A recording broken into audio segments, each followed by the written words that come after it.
So welcome back guys to We Talk Boxing, and in this video I'm going to be talking about one of the fights which took place on the weekend on the undercard of Chris Eubank Jr. versus Conor Benn, and that fight is Anthony Yarde versus Lyndon Arthur, the trilogy.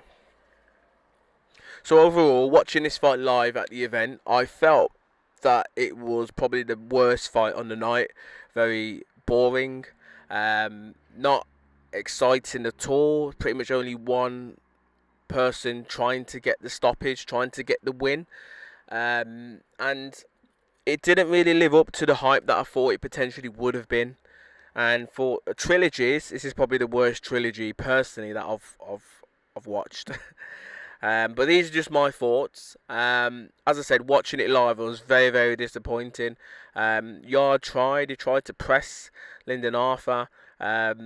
Felt as if he could have probably have done a little bit more at times, but he did try and press the fight, Lyndon Arthur, to try and obviously cause a knockout, try and make him slip, and then obviously knock him out. But Lyndon's too professional, too smart, too rigid, too stiff in his approach, not very flexible, and doesn't like to get outside his comfort zone. So he wasn't pressing; he just kept by that jab, kept behind that jab, kept pumping it out, which was a very good jab, by the way. No disrespecting his jab. It's his best weapon, but it's never going to win you the fight. It did in the first fight they had, but that's because Anthony Yarde was very poor. But in this fight, obviously Anthony Yarde was pressing at times, and the only weapon that it looked like, from my view anyway, that Lyndon had was that jab. And every now and again he would throw a little counter hook, left hook, sorry.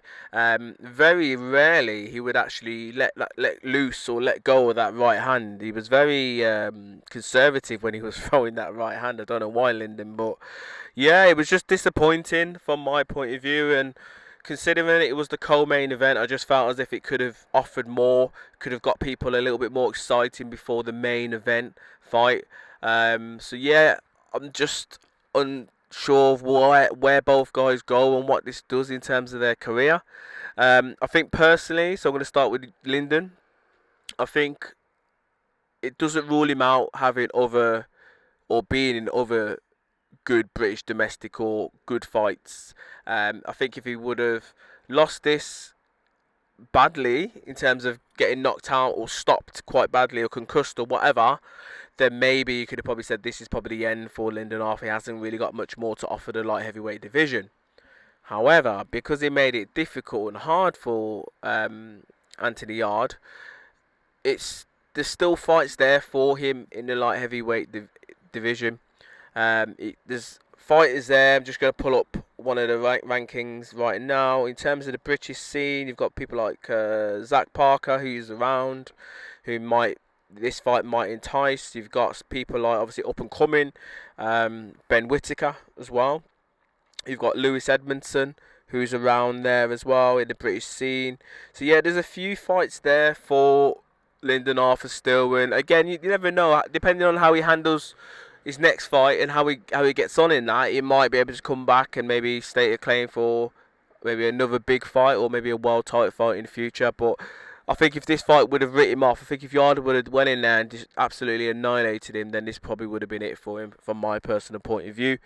But yeah, in terms of Yarde, this performance is very disappointing.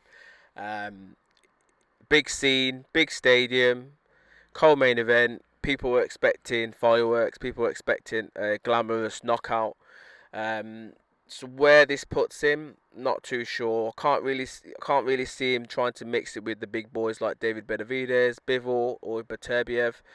I don't want to say those guys are above him, but I don't think they're right for him right now. However, Yarde has proven us wrong in the past. He has put on good performances in bigger fights. So maybe if you do put him in there with a bigger name, as mentioned, those three, he might perform better. Or even a Callum Smith, maybe. However, I think the fight that he should probably try and go through for next, so it is the Joshua Buatsi one. And I think that's the fight what will maybe get his juices flowing. And we might even see a better performance from Yarde. But I think going on both of their last performances, Yes, Yard won. Yes, Boazzi lost.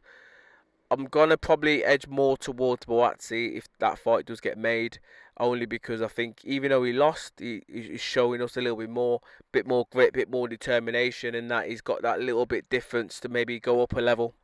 But these are just my thoughts in regards to the Anthony Joshua versus Lyndon Arthur fight on the weekend.